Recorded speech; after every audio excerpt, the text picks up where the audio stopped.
expansion of water and at what temperature? 212 degrees, you're correct on that. 1,700 times its original size at 212 degrees, right?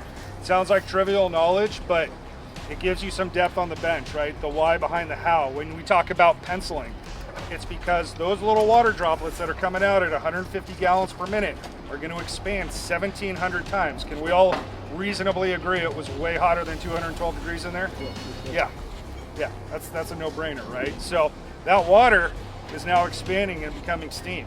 So we got to be cognizant of that. You got to understand not just that you need to pencil, but why are we penciling, right?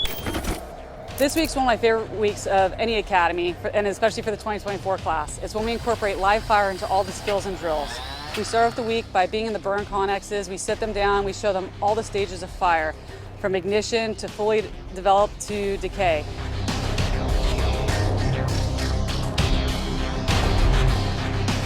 Then we move into doing skills and drills, and we make sure they have good hose management through all evolutions.